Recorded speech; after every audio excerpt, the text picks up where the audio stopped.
అనుకున్నట్టే జరుగుతోంది.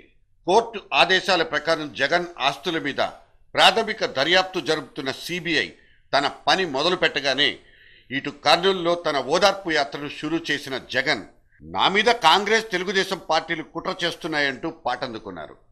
వాళ్ల వయసులో సగం కూడా లేని నా మీద ఇంత దాడి చేస్తున్నారంటూ జనం మధ్య జగన్ గొంతు చించుకున్నారు.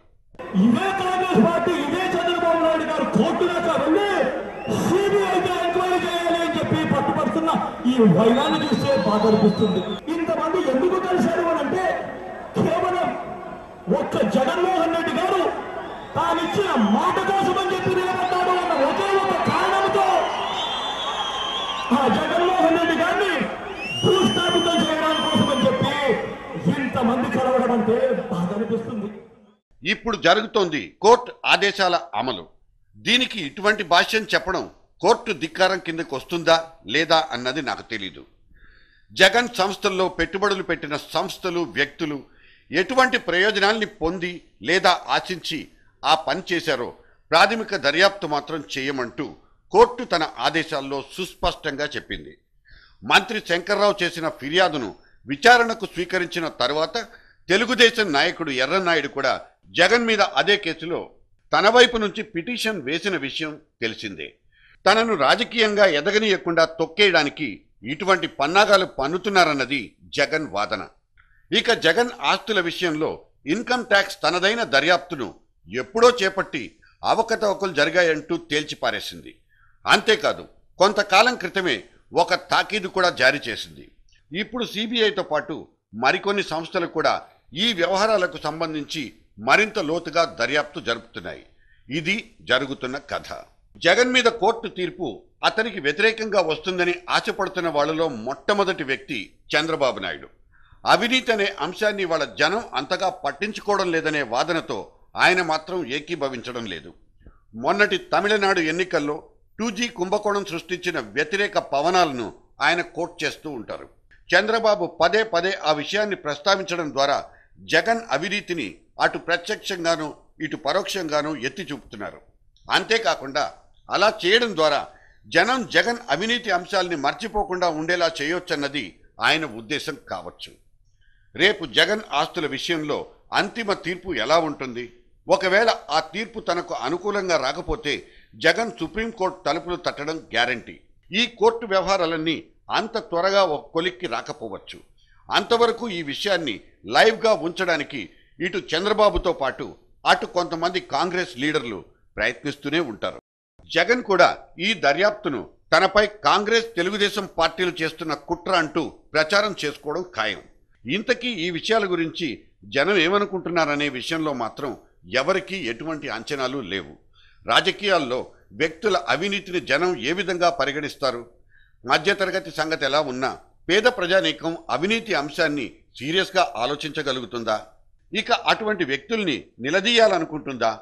ఓటేయకుండా ఓడించాలని భావిస్తుందా అన్న ప్రశ్నలకు మనం వాంఛించే సమాధానాలు మాత్రం రావు.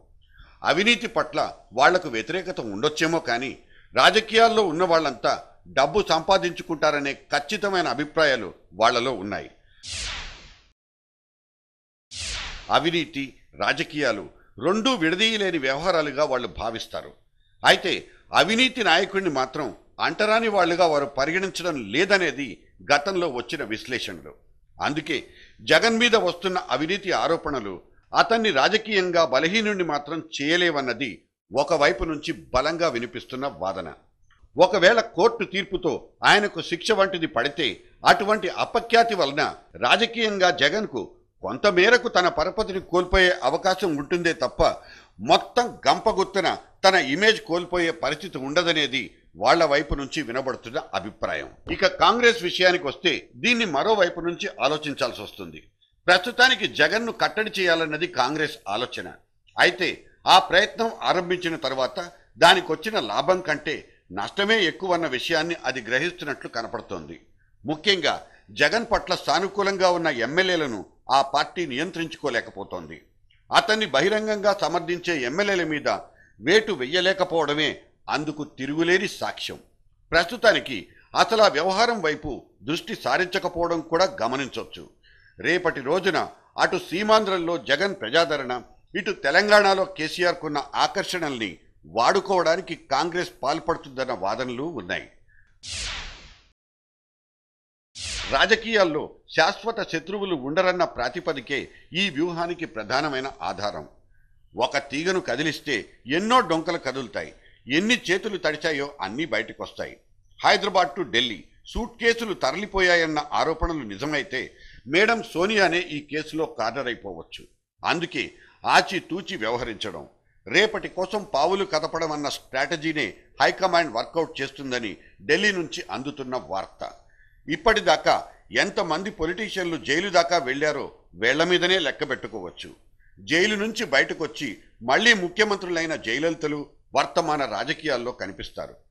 అన్నన్ని కేసులున్న మాయావతి సడన్ గా కాంగ్రెస్కు మంచిదైపోవచ్చు.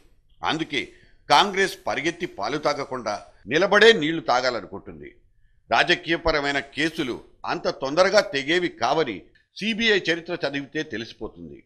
సో కర్ర విరుగుతుందా, పాము చచ్చిపోతుందా అంటూ తెగ విశ్లేషించుకునే వాళ్లకు చివరకు ఆయాసమే మిగులుతుందేమో. ఆ ఫైలు మాత్రం అస్సలు ముందుకు కదలదు.